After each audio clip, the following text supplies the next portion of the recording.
ഉത്തരേന്ത്യൻ നേതാക്കളുടെ നിസ്സഹകരണത്തെ തുടർന്ന് പുതിയ സംഘടനാ ഉത്തരവാദിത്തം നിർവഹിക്കാനാകാതെ കെ.സി. വേണുഗോപാൽ ഡി.കെ. ശിവകുമാർ വഴി കോടികൾ ഇറക്കിയാണ് കെ.സി. വേണുഗോപാൽ സംഘടനാ ചുമതലയുള്ള ജനറൽ സെക്രട്ടറി ആയതെന്നാണ് ഉത്തരേന്ത്യൻ നേതാക്കളുടെ ആരോപണം. നിസ്സഹകരണം മൂലം ഓഫീസ് പ്രവർത്തനങ്ങളിൽ സജീവമാകാൻ കെ.സി. വേണുഗോപാലിന് സാധിക്കുന്നില്ല. പുനഃസംഘടനയുടെ ഭാഗമായി ഹരിയാനയുടെ ചുമതല നൽകിയ ഗുലാം നബി ആസാദും അസംതൃപ്തനാണെന്നാണ് സൂചന. AICC സംഘടനാ ചുമതലയുള്ള ജനറൽ സെക്രട്ടറിയായി കെ.സി. വേണുഗോപാലിന്റെ നിയമനം അപ്രതീക്ഷിതമായിരുന്നു. സാധ്യത കൽപ്പിക്കപ്പെട്ടിരുന്ന മുകുൾ വാസ്നിക് ഉൾപ്പെടെയുള്ളവരെ തഴഞ്ഞ് കെ.സി. വേണുഗോപാലിനെ നിയമിച്ചതിൽ ഉത്തരേന്ത്യൻ നേതാക്കൾ അമർഷത്തിലാണ്. ഇവരുടെ നിസ്സഹകരണം മൂലം ഓഫീസ് കേന്ദ്രീകരിച്ചുള്ള സംഘടനാ ചുമതലകൾ നിർവഹിക്കാനാകാതെ പ്രതിസന്ധിയിലായിരിക്കുകയാണ് വേണുഗോപാൽ. സ്ഥാനമേറ്റെടുത്ത ദിവസം പോലും ഓഫീസിലേക്ക് എത്തിയത് നാമമാത്രമായ നേതാക്കൾ മാത്രം. കർണാടകയിലെ കോൺഗ്രസ് നേതാവ് ഡി.കെ. ശിവകുമാർ വഴി കോടികൾ ഇറക്കി നേടിയ സ്ഥാനം, സോളാർ കേസിലെ പ്രതിയുമായി ബന്ധം, ഇതൊക്കെ വിമർശനമായി പാർട്ടി നേതാക്കൾ തന്നെ വേണുഗോപാലിനെതിരെ ഉന്നയിക്കുന്നു. ഹരിയാനയുടെ ചുമതല കൂടിയാലോചനകളില്ലാതെ ഏൽപ്പിച്ച പാർട്ടി നിലപാടിൽ മുതിർന്ന നേതാവ് ഗുലാം നബി ആസാദും പ്രതിഷേധത്തിലാണ്. 5 നിയമസഭാ തെരഞ്ഞെടുപ്പുകളിൽ മൃദുഹിന്ദുത്വ നിലപാടിന്റെ ഭാഗമായി പാർട്ടി തന്നെ ഒഴിവാക്കിയെന്ന വിമർശനവും ഗുലാം നബിക്കുണ്ട്. കോൺഗ്രസ് അധ്യക്ഷൻ രാഹുൽ ഗാന്ധിയുടെ തീരുമാനമായതിനാൽ നടപടി ഭയന്ന് പരസ്യ എതിർപ്പ് പ്രകടമാക്കാൻ ആരും തയ്യാറല്ല. അതിനാൽ സമാന രീതിയിൽ വേണുഗോപാലോട് നിസ്സഹകരണം തുടരാനാണ് ഉത്തരേന്ത്യൻ നേതാക്കളുടെ ആലോചന. ഇത് തെരഞ്ഞെടുപ്പ് സമയത്ത് പാർട്ടിക്ക് കൂടുതൽ തലവേദന സൃഷ്ടിച്ചേക്കുമെന്നുറപ്പാണ്. ഇതുകൂടാതെ വേണുഗോപാലിന് കേരളത്തിലെ മറ്റ് പ്രധാന നേതാക്കളെക്കാൾ വലിയ ചുമതല ലഭിച്ചതിൽ സംസ്ഥാനത്തെ പല നേതാക്കളും അസംതൃപ്തരുമാണ്. അതിനാൽ സ്ഥാനമോഹികളായ ഗ്രൂപ്പ് നേതാക്കൾ ആലപ്പുഴയിൽ കാലുവാരുമോ എന്ന ഭയവും വേണുഗോപാലിനുണ്ട്. Sarath K Sasi, news bureau, Delhi. ഉത്തർപ്രദേശിൽ ആദ്യഘട്ട സ്ഥാനാർത്ഥി പട്ടിക പ്രഖ്യാപിക്കാനൊരുങ്ങി മഹാസഖ്യം. 15 മണ്ഡലങ്ങളിൽ ഫെബ്രുവരി ആദ്യവാരം സ്ഥാനാർത്ഥികളെ പ്രഖ്യാപിക്കാനാണ് മഹാസഖ്യം ലക്ഷ്യമിടുന്നത്. കോൺഗ്രസ് തിരിച്ചുവരവ് ലക്ഷ്യമിടുന്ന മണ്ഡലങ്ങളാണ് ആദ്യഘട്ട പട്ടികയിൽ പലതും. മഹാസഖ്യത്തിന്റെ ഭാഗമാകാനുള്ള കോൺഗ്രസിന്റെ സാധ്യതകൾ പൂർണ്ണമായും അടഞ്ഞുവെന്നതിന്റെ സൂചന കൂടിയാണ് SP-BSP നീക്കം. പടിഞ്ഞാറൻ ഉത്തർപ്രദേശ്, ബുന്ദേൽഖണ്ഡ് എന്നിവിടങ്ങളിൽ BSPക്കും മധ്യകിഴക്കൻ മേഖലകളിൽ സമാജ്വാദി പാർട്ടിക്കും കൂടുതൽ പ്രാതിനിധ്യം. ഈ ധാരണയുടെ പുറത്ത് ആദ്യഘട്ടമായി 15 മണ്ഡലങ്ങളിൽ സ്ഥാനാർത്ഥികളെ പ്രഖ്യാപിക്കാനാണ് മഹാസഖ്യത്തിന്റെ തീരുമാനം. സഹരൻപൂർ, ഗാസിയാബാദ്, ലക്നൌ, കാൺപൂർ, ഫൈസാബാദ്, ഉന്നാവോ, പ്രതാപ്ഗഡ് ഉൾപ്പെടെയുള്ള സീറ്റുകളിലാണ് സഖ്യം സ്ഥാനാർത്ഥികളെ പ്രഖ്യാപിക്കുക. ഫെബ്രുവരി ആദ്യവാരം തന്നെ പ്രഖ്യാപനമുണ്ടാകും. മിഷൻ 30 എന്ന പേരിൽ കോൺഗ്രസ് UPയിൽ കൂടുതൽ ശ്രദ്ധ വയ്ക്കുന്ന മണ്ഡലങ്ങളിലാണ് മഹാസഖ്യം ആദ്യഘട്ടത്തിൽ സ്ഥാനാർത്ഥികളെ പ്രഖ്യാപിക്കുന്നത് എന്നതും ശ്രദ്ധേയമാണ്. 2014 1 ലക്ഷത്തിലേറെ വോട്ടുകൾ നേടിയ ഈ മണ്ഡലങ്ങളിലൂടെയാണ് കോൺഗ്രസ് UPയിൽ തിരിച്ചുവരവ് ലക്ഷ്യമിടുന്നത്. അതിനാൽ തന്നെ കോൺഗ്രസ് മഹാസഖ്യത്തിന്റെ ഭാഗമാകാനുള്ള സാധ്യതകളെ പൂർണ്ണമായും എഴുതിത്തള്ളുന്നത് കൂടിയാകും പ്രഖ്യാപനം. സ്ഥാനാർത്ഥികളെ ആദ്യം പ്രഖ്യാപിച്ച് തെരഞ്ഞെടുപ്പ് പ്രവർത്തനങ്ങളിൽ ഒരുപടി മുന്നേറ്റം നേടുകയാണ് മഹാസഖ്യം ലക്ഷ്യമിടുന്നത്. News bureau, Delhi. തെരഞ്ഞെടുപ്പ് പ്രവർത്തനങ്ങൾക്ക് തുടക്കമിടാൻ കോൺഗ്രസ് അധ്യക്ഷൻ രാഹുൽ ഗാന്ധി ഇന്ന് കേരളത്തിലെത്തും. ഉച്ചയ്ക്ക് 1 മണിയോടെ നെടുമ്പാശ്ശേരിയിലെത്തുന്ന രാഹുൽ അന്തരിച്ച MP MI ഷാനവാസിന്റെ വീട് സന്ദർശിക്കും. 3 മണിക്ക് മറൈൻ ഡ്രൈവിൽ നടക്കുന്ന നേതൃസംഗമത്തിൽ അദ്ദേഹം പങ്കെടുക്കും. ശബരിമല വിഷയത്തിൽ ഉൾപ്പെടെ പ്രധാനമന്ത്രിയുടെ വിമർശനങ്ങൾക്ക് അദ്ദേഹം മറുപടി നൽകിയേക്കും. ബൂത്ത് തലം മുതലുള്ള കോൺഗ്രസ് പ്രവർത്തകരെയാണ് പൊതുസമ്മേളനത്തിൽ പങ്കെടുപ്പിക്കുന്നത്. തുടർന്ന് എറണാകുളം ഗസ്റ്റ് ഹൌസിലെത്തുന്ന രാഹുൽ ഗാന്ധി UDF നേതാക്കളുമായി കൂടിക്കാഴ്ച നടത്തും. 1 മണിക്കൂർ നേരത്തെ കൂടിക്കാഴ്ചയ്ക്ക് ശേഷം അദ്ദേഹം ദില്ലിയിലേക്ക് മടങ്ങും. രാഹുലിന്റെ വരവോടെ കേരളത്തിലെ കോൺഗ്രസ് സ്ഥാനാർത്ഥി ചർച്ച വേഗത്തിലാകുമെന്നാണ് സീറ്റ് മോഹികളുടെയും പ്രവർത്തകരുടെയും പ്രതീക്ഷ.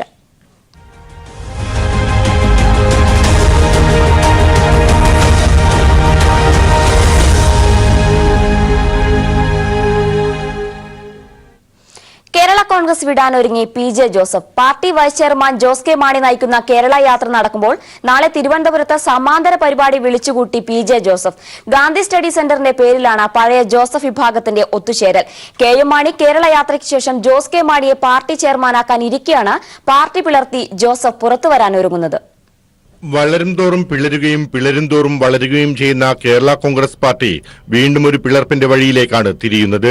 UDFിലേക്ക് തിരിച്ചെത്തിയതിന് പിന്നാലെ പാർട്ടിക്ക് ലഭിച്ച രാജ്യസഭാ സീറ്റ് സ്വന്തം മകൻ ജോസ് കെ മാണിക്ക് നൽകിയത് മുതലുള്ള കല്ലുകടിയാണ് ഇപ്പോൾ പിളർപ്പിന്റെ വക്കിലേക്ക് PJ ജോസഫിനെ എത്തിച്ചിരിക്കുന്നത്. ലോക്സഭാ സീറ്റ് വിഭജന ചർച്ചകൾ UDFിൽ ആരംഭിക്കുന്നതിന് മുമ്പ് തന്നെ പാർട്ടിക്ക് ഒരു സീറ്റ് കൂടി വേണമെന്ന ആവശ്യം PJ ജോസഫ് ഉയർത്തിയതിന്റെ പിന്നിലും പാർട്ടി വിടാനുള്ള ഈ തീരുമാനത്തിന്റെ ഭാഗമാണ്. രാജ്യസഭാ സീറ്റ് കിട്ടിയതിനാൽ അധിക സീറ്റ് ചോദിക്കാൻ KM മാണിക്കാവില്ല. ഇതുകൊണ്ട് തന്നെ പാർട്ടിക്ക് അധികം സീറ്റ് വേണ്ട എന്ന നിലപാട് മാണി സ്വീകരിക്കേണ്ടി വരും. ഇത് അനുകൂല സാഹചര്യമാക്കി പാർട്ടി വിടാനാണ് PJ ജോസഫിന്റെ നീക്കം. ജോസ് കെ മാണി നടത്തുന്ന കേരള യാത്ര സമാപിക്കുമ്പോൾ പാർട്ടി ചെയർമാൻ സ്ഥാനം PJ ജോസഫിനെ മറികടന്ന് മകന് നൽകാനാണ് KM മാണിയുടെ തീരുമാനം. അതിനു മുമ്പ് തന്റെ ഗ്രൂപ്പിലെ പഴയ നേതാക്കളെ ഒപ്പം നിർത്താനാണ് നാളെ തിരുവനന്തപുരത്ത് PJ ജോസഫ് ഗാന്ധി സ്റ്റഡി സെന്ററിന്റെ പേരിൽ ഉപവാസ സമരം സംഘടിപ്പിക്കുന്നതെന്ന് നേരത്തെ ജോസഫിനൊപ്പമുണ്ടായിരുന്ന ആന്റണി രാജു പറയുന്നു. പാർലമെന്റിൽ കൂടുതൽ സീറ്റ് ആവശ്യപ്പെട്ടുകൊണ്ട് അത് മാണി ഗ്രൂപ്പുമായിട്ട് വിട പറയുവാനുള്ള ഒരു നീക്കമാണ് ഇപ്പോൾ PJ ജോസഫിന്റെ നേതൃത്വത്തിൽ നടന്നുകൊണ്ടിരിക്കുന്നത്. അതുകൊണ്ട് തന്നെയാണ് ഈ ജോസ് കെ മാണിയുടെ നേതൃത്വത്തിലുള്ള ജാഥ വടക്ക് നിന്ന് വരുമ്പോൾ തിരുവനന്തപുരത്ത് ഗാന്ധി സ്റ്റഡി സെന്ററിന്റെ പേരിൽ PJ ജോസഫ് സാറ് 30-ാം തീയതി ഉപവാസം അനുഷ്ഠിക്കുന്നത്. ഈ കേരളയാത്ര കഴിയുന്നതോടുകൂടി മാണി സാറ് ജോസ് കെ മാണിയെ പാർട്ടിയുടെ തലപ്പത്ത് കൊണ്ടുവന്ന് പാർട്ടി ചെയർമാനാക്കാനുള്ള തീരുമാനം ആ പാർട്ടി എടുത്തിരിക്കുകയാണ്. അടുത്ത നിയമസഭാ തെരഞ്ഞെടുപ്പിൽ കടുത്തുരുത്തി നിയോജക മണ്ഡലത്തിൽ മരുമകളെ നിർത്താനാണ് KM മാണിയുടെ ലക്ഷ്യം. ഇത്തവണ ഏറ്റുമാനൂരിൽ മത്സരിക്കണമെന്നായിരുന്നു മോൻസി ജോസഫിനോട് മാണി ആവശ്യപ്പെട്ടത്. PJ ജോസഫിന്റെ ഇടപെടൽ മൂലമാണ് മോൻസിന് മണ്ഡലം നിലനിർത്താനായത്. അതുകൊണ്ട് തന്നെ ജോസഫിനൊപ്പം പഴയ നേതാക്കളെല്ലാം ഉണ്ടാകുമെന്നും ഉറപ്പാണ്. Leslie John, Thiruvananthapuram. മുൻമന്ത്രി KM മാണി പ്രതിയായ ബാർകോഴ കേസുമായി ബന്ധപ്പെട്ട് വിജിലൻസ് സമർപ്പിച്ച സത്യവാങ്മൂലം ഹൈക്കോടതി ഇന്ന് പരിഗണിക്കും. KM മാണിക്കെതിരെ തുടരന്വേഷണത്തിന് സർക്കാർ അനുമതി ആവശ്യമില്ലെന്ന് വ്യക്തമാക്കുന്നതാണ് വിജിലൻസ് ഹൈക്കോടതിയിൽ സമർപ്പിച്ച സത്യവാങ്മൂലം. അഴിമതി നിരോധന നിയമത്തിലെ പുതിയ ഭേദഗതി അനുസരിച്ചുള്ള മുൻകൂർ അനുമതി വ്യവസ്ഥ ഈ കേസിൽ ബാധകമല്ലെന്നാണ് വിജിലൻസ് നിലപാട്. നിയമം ഭേദഗതി ചെയ്തത് 2018-ലാണെന്നും എന്നാൽ 2014 തന്നെ ബാർകോഴ കേസ് രജിസ്റ്റർ ചെയ്തിരുന്നുവെന്നും വിജിലൻസ് ചൂണ്ടിക്കാട്ടുന്നു. മാത്രമല്ല, ഔദ്യോഗിക കൃത്യനിർവഹണത്തിന്റെ ഭാഗമായി സ്വീകരിച്ച ഏതെങ്കിലും നടപടിയല്ല കേസിന് ആധാരമെന്നും അതിനാൽ നിയമ ഭേദഗതിയുടെ ഇളവ് മാണിക്ക് ലഭിക്കില്ലെന്നുമാണ് വിജിലൻസ് ഹൈക്കോടതിയെ അറിയിച്ചത്. മാണിക്കെതിരെ തുടരന്വേഷണത്തിനുള്ള തടസ്സങ്ങൾ നീക്കണമെന്ന VS അച്യുതാനന്ദന്റെ ഹർജിയും തനിക്കെതിരായ തുടരന്വേഷണ ഉത്തരവ് റദ്ദാക്കണമെന്ന KM മാണിയുടെ ഹർജിയുമാണ് ഹൈക്കോടതി പരിഗണിക്കുന്നത്. പ്രധാനമന്ത്രിക്ക് മുഖ്യമന്ത്രി പിണറായി വിജയന്റെ മറുപടി. ബഹുസ്വരത ഇല്ലാതാക്കി രാജ്യത്തെ ഏകതാരൂപത്തിൽ കൊണ്ടുപോകാൻ ശ്രമിക്കുന്ന സംഘപരിവാറുകാരന്റെ നിരാശയാണ് പ്രധാനമന്ത്രിയുടെ വാക്കുകളിലെന്ന് മുഖ്യമന്ത്രി വ്യക്തമാക്കി. കേരളത്തെയും സംസ്ഥാന സർക്കാരിനെയും കടന്നാക്രമിച്ച് പ്രധാനമന്ത്രി നരേന്ദ്രമോദി കഴിഞ്ഞ ദിവസം നടത്തിയ പ്രസംഗത്തിന് അതേ ഭാഷയിൽ തിരിച്ചടിച്ചായിരുന്നു ബെഫി സമ്മേളന വേദിയിൽ മുഖ്യമന്ത്രി പിണറായി വിജയൻ നടത്തിയ പ്രസംഗം.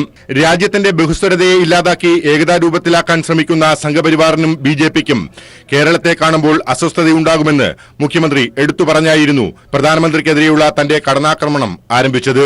ഈ രാജ്യത്തെ ഈ ബഹുസ്വരത ഇല്ലാതാക്കി ഒരു ഏകതാരൂപത്തിലേക്ക് കൊണ്ടുപോകാൻ ശ്രമിക്കുന്ന സംഘപരിവാർ ശക്തികൾ, അവർക്ക് ചില്ലറ അസ്വാരസ്യം കേരളത്തെ നോക്കുമ്പോൾ സ്വാഭാവികമായി ഉണ്ടായേക്കാം. രാജ്യത്തെ ഉത്തരവാദിത്തപ്പെട്ട ഭരണാധികാരി മതനിരപേക്ഷതയ്ക്കെതിരെയാണ് സംസാരിക്കുന്നത്. കേരളത്തിന്റെ മതനിരപേക്ഷതയെ തകർക്കാൻ കഴിയാത്തതിന്റെ നിരാശയാണ് പ്രധാനമന്ത്രിയുടെ വാക്കുകളിലെന്നും പിണറായി പുച്ഛിച്ചു. ഇടതുപക്ഷ മനസ്സ്, കേരളത്തിൽ ദൃഢമായി വളർന്നു വന്ന ഇടതുപക്ഷ മനസ്സ്, അതിനെ തകർക്കാൻ സംഘപരിവാർ ശ്രമിക്കുന്നുണ്ട് എന്നുള്ളത് വേറെ കാര്യം. പക്ഷേ അവർക്ക് ആ കാര്യത്തിൽ തെല്ലും മുൻപോട്ട് പോകാൻ കഴിയുന്നില്ല. ആ നിരാശയിൽ നിന്നാണ് രാജ്യത്തിൻ്റെ പ്രധാനമന്ത്രി തന്നെ ഇവിടെ വന്നുകൊണ്ട് ഇത്തരത്തിലുള്ള ഒരു പ്രസ്താവന നടത്തുന്നത്. സ്വാഭാവികമാണ്, വിഷമം മനസ്സിലാക്കാൻ കഴിയും. ശബരിമലയിൽ സുപ്രീം കോടതി വിധി നടപ്പിലാക്കുന്നതുമായി ബന്ധപ്പെട്ട് കേന്ദ്ര ആഭ്യന്തര വകുപ്പാണ് സർക്കാരിനോട് നിർദ്ദേശങ്ങൾ നൽകിയത്. ഇതറിയാത്ത ആളല്ല പ്രധാനമന്ത്രി. ആ പദവിയോട് മാന്യത പുലർത്തുന്നുണ്ടെങ്കിൽ സ്വന്തം അനുയായികൾ കാട്ടുന്ന കോപ്രായങ്ങൾ തെറ്റാണെന്ന് പറയാനുള്ള ആർജവം കാണിക്കണമെന്നും മുഖ്യമന്ത്രി പറഞ്ഞു. കേരളത്തിൽ സംസ്കാരം തകർന്നുവെന്നാണ് പ്രധാനമന്ത്രി പറഞ്ഞ വാക്കുകൾ. അതേ രൂപത്തിൽ പിണറായി ഇതിനെ തിരിച്ചടിച്ചു. ഒപ്പം സംഘപരിവാറും BJPയുമാണ് ഇതിനെ തകർത്തതെന്നും മുഖ്യമന്ത്രി ഓർമ്മപ്പെടുത്തി. കേരള സംസ്കാരം എല്ലാ രീതിയിലും തകർക്കപ്പെടുന്ന അവസ്ഥയാണ് ശബരിമലയിൽ ഉണ്ടായത് എന്ന് പറയുകയാണ്. കേരളീയ സംസ്കാരം തകർക്കപ്പെടുന്ന അവസ്ഥ തന്നെയാണ് ഉണ്ടായത് എന്ന് ഞാനും അങ്ങോട്ട് പറയുകയാണ്. അതാര് നടത്തി? ആരാണ് അതിന് മേൽനോട്ടം വഹിച്ചത്? ആരാണ് നേതൃത്വം കൊടുത്തത്? അവിടെ ഭക്തകളായി ചെന്നവർക്ക് നേരെ ആക്രമണം അഴിച്ചുവിട്ടു. ആ ശബരിമലയുടെ സന്നിധാനത്തിൽ RSS നേതാക്കൾ ആക്രമണം അഴിച്ചുവിട്ടു. അവിടുത്തെ ആചാരങ്ങൾ RSSകാർ ലംഘിക്കുന്നത് കണ്ടു. ഇതെല്ലാം അറിയാത്തയാളല്ല രാജ്യത്തിന്റെ പ്രധാനമന്ത്രി. ആ കാര്യങ്ങളാണ് കേരളീയ സംസ്കാരത്തെ തകർക്കുന്ന നിലയുണ്ടാക്കിയത്. കേരളത്തെ ഇരുണ്ട കാലത്തിലേക്ക് തിരിച്ചു നടത്താനാണ് സംഘപരിവാർ ശ്രമിക്കുന്നതെന്നും മുഖ്യമന്ത്രി പറഞ്ഞു. ഇത്തരത്തിലൊരു വേദിയിൽ ഇതിന് മറുപടി പറഞ്ഞില്ലെങ്കിൽ ശരിയാകില്ലെന്ന് പറഞ്ഞായിരുന്നു മുഖ്യമന്ത്രി തന്റെ പ്രസംഗം അവസാനിപ്പിച്ചത്. News bureau, Thiruvananthapuram. രാമക്ഷേത്രം നിർമ്മിക്കുന്നതിനല്ല രാമായണം വായിക്കുന്നതിനാണ് ഇപ്പോൾ പ്രഥമ പരിഗണന നൽകേണ്ടതെന്ന് കേന്ദ്ര സാഹിത്യ അക്കാദമി അവാർഡ് ജേതാവ് ഡോക്ടർ എം ലീലാവതി. രാമായണത്തിന്റെ പൊരുൾ എന്താണെന്ന് മനസ്സിലാകാതെയാണ് ചില കൂട്ടർ രാമക്ഷേത്രം പണിയാൻ നടക്കുന്നത്. ശ്രീരാമക്ഷേത്രങ്ങൾക്ക് ഇന്ത്യയിൽ ഒരു ക്ഷാമവുമില്ല. കോടിക്കണക്കിന് പട്ടിണി കുഞ്ഞുങ്ങൾ രാജ്യത്തുള്ളപ്പോൾ കോടികൾ മുടക്കി ദേവാലയം പണിയുന്നതിനല്ല പ്രാധാന്യം നൽകേണ്ടത്. 2 വർഷം പ്രയത്നിച്ചാണ് താൻ വാൽമീകി രാമായണം വിവർത്തനം ചെയ്തത്. ആ കഠിന പ്രയത്നത്തിന് അംഗീകാരം ലഭിച്ചതിൽ സന്തോഷമുണ്ടെന്നും ഡോക്ടർ എം ലീലാവതി കൊച്ചിയിൽ പ്രതികരിച്ചു.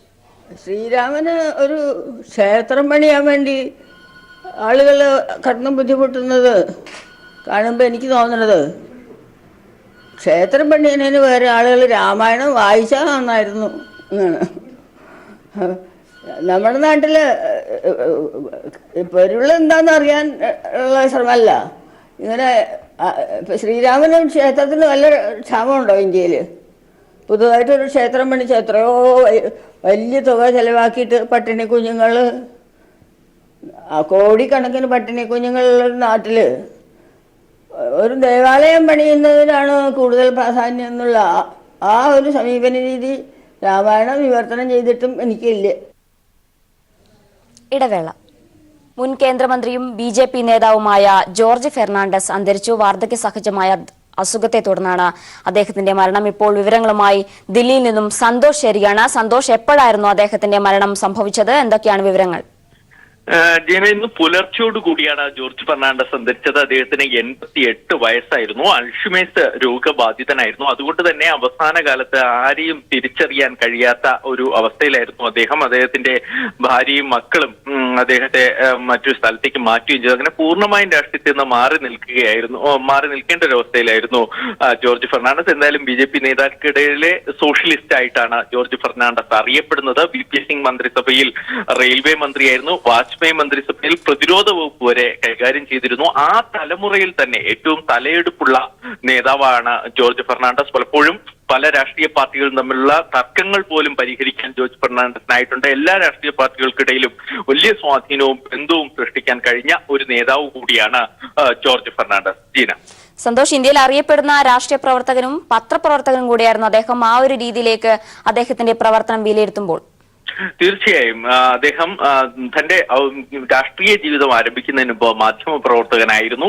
പിന്നീടാണ് അദ്ദേഹം ബീഹാറിൽ നിന്ന് ഇത്തരം സോഷ്യലിസ്റ്റ് പ്രവർത്തനങ്ങളിലൊക്കെ ആകൃഷ്ടനായി അതിൽ രാഷ്ട്രീയത്തിലേക്ക് എത്തുന്നത്. അത് എത്തുമ്പോഴും പിന്നീട് ജനതാ പാർട്ടി അടക്കമുള്ളവയിൽ സജീവമായി അതിനുശേഷം BJPയിൽ എത്തുകയൊക്കെ ചെയ്തപ്പോൾ പോലും BJPയുടെ വർഗീയ രാഷ്ട്രീയത്തോട് അധികം ചേർന്ന് നിൽക്കാതെ തന്നെ സ്വന്തം രാഷ്ട്രീയ നിലപാടുകൾ ഉയർത്തി കാണിക്കാൻ കഴിഞ്ഞ ഒരു നേതാവാണ് ജോർജ് ഫെർണാണ്ടസ്. ഈ ചൂണ്ടിക്കാണിച്ചതുപോലെ തന്നെ പല മേഖലകളിലും പ്രവർത്തിച്ചിരുന്നു എന്നതുകൊണ്ട് തന്നെ അദ്ദേഹത്തിന് വിപുലമായ സൗഹൃദ ബന്ധങ്ങൾ ഉണ്ടായിരുന്നു. ഡൽഹിയിൽ ഒരു കാലത്ത് രാഷ്ട്രീയം നിയന്ത്രിച്ചിരുന്ന VP സിംഗിന്റെ കാലത്താകട്ടെ, പിന്നീട് വാജ്പേയിയുടെ ആദ്യ മന്ത്രിസഭ ഉണ്ടാകുന്ന ഒരു സമയത്ത്, വലിയ പ്രശ്നങ്ങളൊക്കെ ഉണ്ടാകുന്ന ഒരു സമയത്ത് പോലും രാഷ്ട്രീയം നിയന്ത്രിച്ചിരുന്ന ഒരാൾ കൂടിയായിരുന്നു ജോർജ് ഫെർണാണ്ടസ്. ശരി. മുൻ കേന്ദ്രമന്ത്രിയും BJP നേതാവുമായ ജോർജ് ഫെർണാണ്ടസ് അന്തരിച്ചു. വാർദ്ധക്യ സഹജമായ അസുഖത്തെ തുടർന്നാണ് മരണം. വിവരങ്ങളാണ് ദില്ലിയിൽ നിന്നും സന്തോഷ് സർലിംഗ് നൽകിയത്.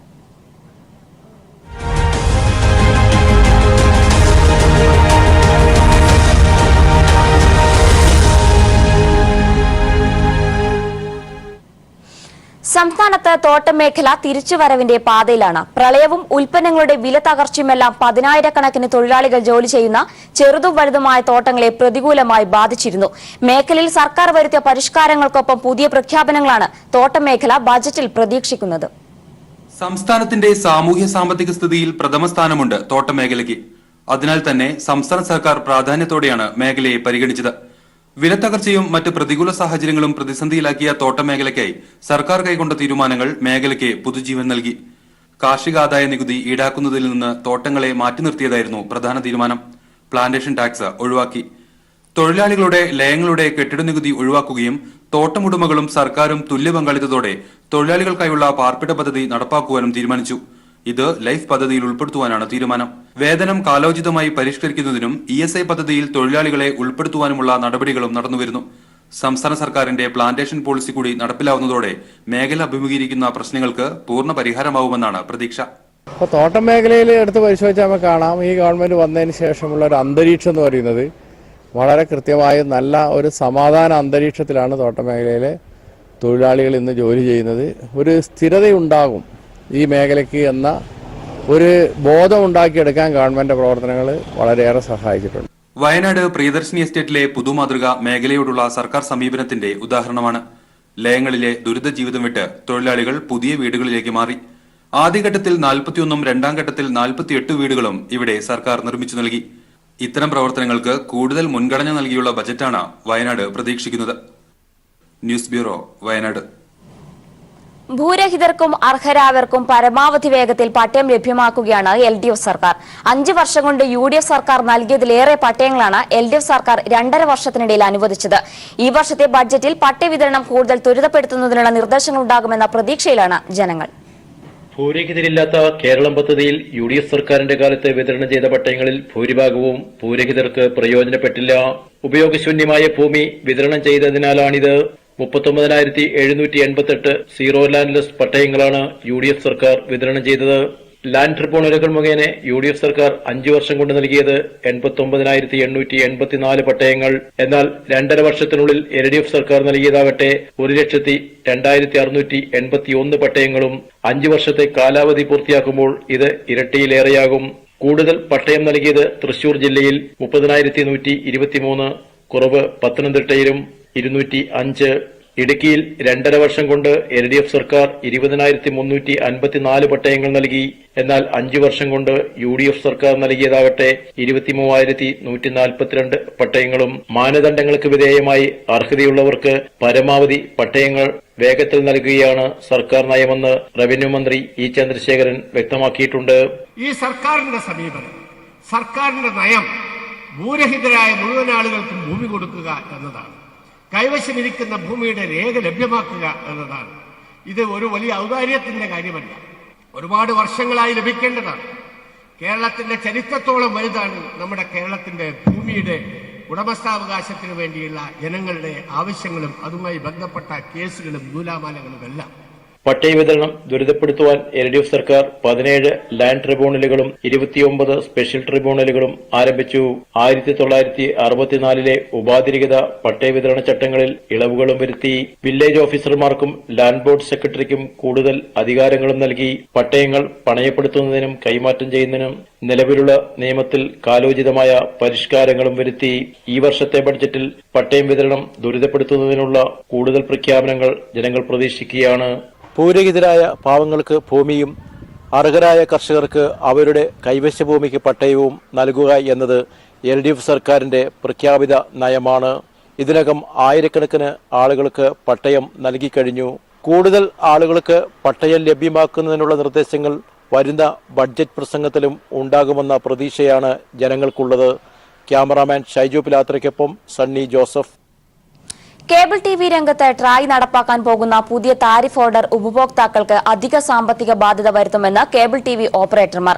ട്രായുടെ പുതിയ തീരുമാനം കേബിൾ ഓപ്പറേറ്റർമാരുടെ നിലവിലെ വരുമാനത്തെ പ്രതികൂലമായി ബാധിക്കും.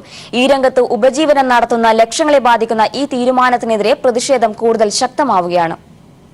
അടുത്ത മാസം 1 മുതൽ ട്രായ് നടപ്പാക്കുന്ന പുതിയ താരിഫാണ് കേബിൾ ഓപ്പറേറ്റർമാരെയും വരിക്കാരെയും ഒരുപോലെ പ്രതികൂലമായി ബാധിക്കുകയെന്ന് ഓപ്പറേറ്റർമാർ ചൂണ്ടിക്കാണിക്കുന്നത്. കാണുന്ന ചാനലുകൾക്ക് മാത്രം പണം നൽകി കാഴ്ചകൾ ആസ്വദിക്കുന്ന സുതാര്യ നിയമം കൊണ്ടുവരുന്നുവെന്നാണ് ട്രായുടെ അവകാശവാദം. എന്നാൽ പുതിയ താരിഫ് ഉപഭോക്താക്കൾക്ക് വലിയ സാമ്പത്തിക ബാധ്യത വരുത്തുമെന്ന് ഓപ്പറേറ്റർമാർ ചൂണ്ടിക്കാട്ടുന്നു. 150 സൗജന്യ ചാനലുകളും 100-ലധികം പണം കൊടുക്കേണ്ട ചാനലുകളും 240 രൂപയ്ക്ക് കിട്ടിയിരുന്നത് പുതിയ സംവിധാനം വരുമ്പോൾ പണം നൽകിയുള്ള 20 ചാനലുകൾ ഉൾപ്പെടെ 170 ചാനലുകൾക്ക് മാത്രം 300 രൂപയ്ക്ക് മുകളിൽ നൽകേണ്ടി വരുമെന്നും ഇവർ പറയുന്നു. വൈദ്യുതി പോസ്റ്റ്, വാടക, ടെക്നീഷ്യന്മാരുടെ ശമ്പളം, നെറ്റ്വർക്ക് അറ്റകുറ്റപ്പണി, വൈദ്യുതി നിരക്ക് തുടങ്ങി കേബിൾ രംഗത്ത് ചെലവ് വർദ്ധിച്ചിരിക്കുന്ന സാഹചര്യത്തിൽ പുതിയ താരിഫ് ഓപ്പറേറ്റർമാർക്കും അവരുടെ കീഴിലെ തൊഴിലാളികൾക്കും വലിയ തോതിൽ വരുമാന നഷ്ടമുണ്ടാക്കുമെന്ന് cable operators association general secretary KV Rajan പറഞ്ഞു. ഓപ്പറേറ്റർ അസോസിയേഷൻ എന്ന രീതിയിൽ പൊതുവെ ട്രായുടെ തീരുമാനത്തെ ഞങ്ങൾ സ്വാഗതം ചെയ്യുകയാണ്. കാരണം ഈ രംഗത്ത് ഒരു പൊതുവായ ഏകീകൃത രീതിയും ഒരു ഡിസിപ്ലിനും ഒക്കെ ഉണ്ടാകാൻ ഈ നിയമം തീർച്ചയായും നല്ലതാണ്. തീർച്ചയായും പ്രേക്ഷകന് അവരവരുടെ ഇഷ്ടപ്പെടുന്ന ചാനൽ തിരഞ്ഞെടുത്ത് കാണുന്നതിനുള്ള അവകാശത്തെയും അധികാരത്തെയും ഞങ്ങൾ നിഷേധിക്കുന്നില്ല. അതേസമയം ഇതുമായി ബന്ധപ്പെട്ട് വരുന്നിട്ടുള്ള ഇതിലെ അപാകതകൾ ശാസ്ത്രീയമായി വീണ്ടും ഒന്ന് പുനഃപരിശോധിച്ചുകൊണ്ട് അപാകതകൾ തിരുത്തി ഈ നിയമം നടപ്പാക്കണമെന്നാണ് ഞങ്ങൾക്ക് ആവശ്യപ്പെടാൻ. പേ ചാനലുകളുടെ MRP നിരക്ക് കുറയ്ക്കുക, കേബിൾ TVയുടെ അടിസ്ഥാന നിരക്ക് 150 ചാനലുകൾക്ക് 200 രൂപയായി നിശ്ചയിക്കുക എന്നതുൾപ്പെടെ വിവിധ ആവശ്യങ്ങൾ ഉന്നയിച്ച കഴിഞ്ഞ 24-ന് 24 മണിക്കൂർ സിഗ്നൽ ഓഫ് ചെയ്ത് കേബിൾ ഓപ്പറേറ്റർമാർ പ്രതിഷേധിച്ചിരുന്നു. ഓപ്പറേറ്റർമാരെയും വരിക്കാരെയും ഒരുപോലെ പ്രതിസന്ധിയിലാക്കുന്ന ട്രായ് തീരുമാനം പുനഃപരിശോധിക്കണമെന്ന ഉറച്ച നിലപാടിൽ തന്നെയാണ് കേബിൾ ഓപ്പറേറ്റർമാർ. News bureau, Kochi. SP Chaitra Teresa ജോണിനെതിരെ ഡിവൈഎഫ്ഐ നേതാവിന്റെ കുടുംബം റെയ്ഡ് സമയത്ത് ഭർത്താവ് തന്നെ ഫോണിൽ വിളിച്ചിട്ടില്ലെന്ന് ഡിവൈഎഫ്ഐ നേതാവിന്റെ ഭാര്യ പീപ്പിളിനോട്. വീട് റെയ്ഡ് ചെയ്യുന്നതിനിടെ CPM ജില്ലാ കമ്മിറ്റി ഓഫീസിൽ നിന്ന് ഡിവൈഎഫ്ഐ നേതാവ് നിതിൻ ഫോണിൽ വീട്ടുകാരെ വിളിച്ചു എന്നാണ് ചൈത്ര ഉന്നത പോലീസ് ഉദ്യോഗസ്ഥർക്ക് നൽകിയ മൊഴി. ഈ ഫോൺ വിളിയെ തുടർന്നാണ് താൻ ജില്ലാ കമ്മിറ്റി ഓഫീസ് റെയ്ഡ് ചെയ്തതെന്നാണ് ചൈത്രയുടെ വാദം. ഇതോടെ ചൈത്ര ഉന്നത പോലീസ് ഉദ്യോഗസ്ഥരെയും കബളിപ്പിച്ചുവെന്ന് വ്യക്തമാവുകയാണ്. കഴിഞ്ഞ 24 രാത്രി 11:30 തിരുവനന്തപുരം DCPയുടെ താൽക്കാലിക ചുമതലയുണ്ടായിരുന്ന ചൈത്ര തെരേസ ജോൺ 30-ലേറെ പോലീസുകാരുമായി പാണൻവിള BSNL ക്വാർട്ടേഴ്സിലെത്തുന്നത്. തിരുവനന്തപുരം മെഡിക്കൽ കോളേജ് പോലീസ് സ്റ്റേഷന്റെ ചില്ല് തകർത്ത കേസിൽ പ്രതിപട്ടികയിൽ ഉൾപ്പെട്ട DYFI ഏരിയ സെക്രട്ടറി SS നിതിനെ അന്വേഷിച്ചായിരുന്നു പോലീസ് സംഘമെത്തിയത്. വീട്ടിനുള്ളിൽ കയറിയ പോലീസ് ഭീകരാന്തരീക്ഷം സൃഷ്ടിച്ചുവെന്ന് നിതിന്റെ ഭാര്യ അർച്ചന പീപ്പിളിനോട് പറഞ്ഞു. എന്നാൽ ആ സമയത്ത് തന്റെ ഭർത്താവ് തന്നെ ഫോണിൽ വിളിച്ചിട്ടില്ലെന്ന് അർച്ചന വ്യക്തമാക്കി. ഇല്ല, അങ്ങനെ ഒരു സംഭവം ഉണ്ടായിട്ടില്ല. ഫോൺ വന്നിട്ടില്ല, അങ്ങനെ ഉണ്ടായിട്ടില്ല. DCP അങ്ങനെ ഫോൺ വിളിക്കാൻ പറഞ്ഞിട്ട് അങ്ങനെ വന്നിട്ടില്ല. അവർ ചോദിച്ചായിരുന്നു എവിടെയായിരുന്നു, ഞാൻ പിന്നെ എനിക്ക് അറിയില്ല എന്ന് പറഞ്ഞു. അന്നേരം പിന്നെ അങ്ങനെ സംഭവിച്ചിട്ടില്ല. പിന്നെ അത് കഴിഞ്ഞിട്ട് ഒരു 11 മണിയൊക്കെ കഴിഞ്ഞപ്പോഴത്തേക്കും ഒരുപാട് പേര് ഭയങ്കരമായിട്ട് ഡോറെല്ലാം അടിച്ചിട്ട് അന്നേരം തുറന്നപ്പോഴത്തേക്ക് ഇങ്ങ് ഉള്ളിലോട്ട് കയറി എല്ലാ റൂമും തുറന്നു നോക്കി. പിന്നെ ഫുള്ള് പുറത്ത് നിന്നാണെങ്കിലും സാറുമാർ ഭയങ്കര മോശമായിട്ട് പറയുന്നുണ്ടായിരുന്നു ഇറങ്ങിയപ്പോഴത്തേക്കും. അല്ലാണ്ട് അവർ അങ്ങനെ ചോദിച്ചിട്ടില്ല, എവിടെയാണെന്നോ ഫോൺ വിളിക്കാനോ പറഞ്ഞിട്ടില്ല. വീട് റെയ്ഡ് ചെയ്യുമ്പോൾ നിതിൻ ഭാര്യയോട് താൻ CPIM തിരുവനന്തപുരം ജില്ലാ കമ്മിറ്റി ഓഫീസിലുണ്ടെന്ന് പറയുന്നത് കേട്ടു എന്നും ആ വിവരത്തിന്റെ അടിസ്ഥാനത്തിലാണ് താൻ ജില്ലാ കമ്മിറ്റി ഓഫീസ് റെയ്ഡ് ചെയ്തതെന്നുമാണ് ADGP മനോജ് എബ്രഹാമിന് ചൈത്ര തെരേസ ജോൺ നൽകിയ മൊഴി. ജില്ലാ കമ്മിറ്റി ഓഫീസ് റെയ്ഡ് ചെയ്ത സംഭവത്തിൽ ഉയർന്ന ഉദ്യോഗസ്ഥരെയും ചൈത്ര ഇതോടെ തെറ്റിദ്ധരിപ്പിക്കുകയായിരുന്നു എന്ന് വ്യക്തമാകുകയാണ്. S. ജീവൻകുമാർ, തിരുവനന്തപുരം. ഗസലുകളുടെയും സിത്താറിന്റെയും സാഹിത്യത്തിന്റെയും നാട് മാത്രമല്ല, രുചിപ്പെരുമയുടെ നാട് കൂടിയാണ് കോഴിക്കോട്. ഈ രുചിപ്പെരുമ വിളിച്ചറിയിക്കുന്ന സരോവരം പാർക്കിലെ ഫുഡ് ഫെസ്റ്റിൽ ആസ്വാദനത്തിനായി ആയിരങ്ങളാണ് സായാഹ്നങ്ങളിലെത്തുന്നത്. തേനൊഴുകണ കോഴിക്കോട്, കടലമ്മ മുത്തണ കര കോഴിക്കോട്, അൽവ മനസ്സുള്ളൊരീ കോഴിക്കോട്, വേണേ കണ്ടോളി ചങ്ങായി നമ്മടെ കോഴിക്കോട്. കോഴിക്കോട് വന്നു ചേർന്നവരെല്ലാം പാട്ടും സാഹിത്യവും പോലെ അവരുടെ രുചിക്കൂട്ടുകളും കോഴിക്കോടൻ സംസ്കാരത്തിനൊപ്പം ചേർത്തു. ഹൽവയുടെയും ബിരിയാണിയുടെയും കുഴിമന്തികളുടെയും ഉപ്പേരിയുടെയും കായവറുത്തതിന്റെയും മണമുയരുന്ന കോഴിക്കോട്. കോഴിക്കോട്ടെ ഓരോ ഹോട്ടലുകൾക്കും തട്ടുകടകൾക്ക് പോലും തനതായ രുചിവൈഭവങ്ങളുണ്ട്. ഭക്ഷണപ്രിയരായ കോഴിക്കോട്ടുകാർ രുചിഭേദങ്ങൾക്കായി ഇവ തേടി പോവുകയും ചെയ്യാറുണ്ട്. കഴിഞ്ഞ 4 ദിവസമായി രുചിവൈഭവങ്ങൾക്കായുള്ള ഈ ഓട്ടപ്പാച്ചിലില്ല. എല്ലാ വിഭവങ്ങളും ഒരുമിച്ചൊരു സ്ഥലത്ത്. ഫുഡ് ഫെസ്റ്റ് സൂപ്പറാണ്, വെറൈറ്റി ഓഫ് ഫുഡ്സ് ആണ്. ഏത് സെലക്ട് ചെയ്യണം എന്നുള്ള കൺഫ്യൂഷനിലാണുള്ളത്. പിസ്സ കഴിച്ചു, പിന്നെ കസ്റ്റാർഡ് കഴിച്ചു, മൊത്തത്തിൽ ആകെ ലെവൽ വൈബാണ്, അടിപൊളി.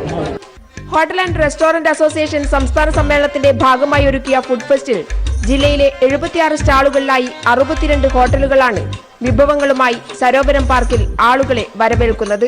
കോഴിക്കോട് എങ്ങനെ ഒരു ടൂറിസം ഫുഡുമായി ബന്ധപ്പെട്ട് ഒരു ടൂറിസം വികസിപ്പിച്ചെടുക്കാനും വരും കാലങ്ങളിൽ ഇത് കണ്ടിന്യൂ ആയി നടത്തിക്കൊണ്ട് വിദേശ രാജ്യങ്ങളിൽ പോലും ആളുകളെ ആകർഷിക്കുന്ന തരത്തിലേക്ക് ഇതിനെ മാറ്റാൻ വേണ്ടിയിട്ടുള്ള ഒരു പരിപാടിയും കൂടിയിട്ടാണ് ഇത് ആലോചിച്ചത്. ഒരിക്കലും ഞങ്ങൾ ഇത്രത്തോളം സക്സസ് ആവുമെന്ന് പ്രതീക്ഷിച്ചില്ലായിരുന്നു, പക്ഷേ ഭയങ്കര സന്തോഷമുണ്ട്. കോഴിക്കോട്ടെ ഭക്ഷണപ്പെരുമയും ഭക്ഷണപ്രിയരെയും നേരിൽ കണ്ടറിയാനുള്ള അവസരം കൂടിയായി മാറുകയാണ് ഈ ഫുഡ് ഫെസ്റ്റ് സായാഹ്നങ്ങൾ. കേക്കുകൾ, അച്ചാറുകൾ, ഐസ്ക്രീമുകൾ തുടങ്ങിയവയൊക്കെ വ്യാവസായിക അടിസ്ഥാനത്തിൽ തയ്യാറാക്കാൻ വേണ്ട യന്ത്ര സംവിധാനങ്ങൾ മുതൽ 35 രൂപയ്ക്ക് 1-ാം തരം ഹാൻഡ് വാഷ് വരെ ഹോട്ടൽ ഉപകരണങ്ങളുടെ പ്രദർശന സ്റ്റാളുകളിലുണ്ട്. സമ്മേളനം അവസാനിക്കുന്ന ചൊവ്വാഴ്ചയോടെ ഫുഡ് ഫെസ്റ്റിനും സമാപനമാവും. News bureau, Kozhikode. റനീഷ് തിരുവള്ളൂർ രചിച്ച പിണറായി വിജയൻ ദേശം ഭാഷ ശരീരം എന്ന പുസ്തകം പ്രകാശനം ചെയ്തു. തിരുവനന്തപുരം പ്രസ് ക്ലബ്ബിൽ നടന്ന പരിപാടിയിൽ CPIM സംസ്ഥാന സെക്രട്ടറി കോടിയേരി ബാലകൃഷ്ണൻ നടനും സംവിധായകനുമായ മധുപാലിന് പുസ്തകം കൈമാറി പ്രകാശന കർമ്മം നിർവഹിച്ചു. സാക്ഷരതാ മിഷൻ ഡയറക്ടർ PS ശ്രീകല അധ്യക്ഷത വഹിച്ച ചടങ്ങിൽ CPIM ജില്ലാ secretary Anavoor Nagappan, Suja, Susan George, SK Sajeesh എന്നിവരും പങ്കെടുത്തു.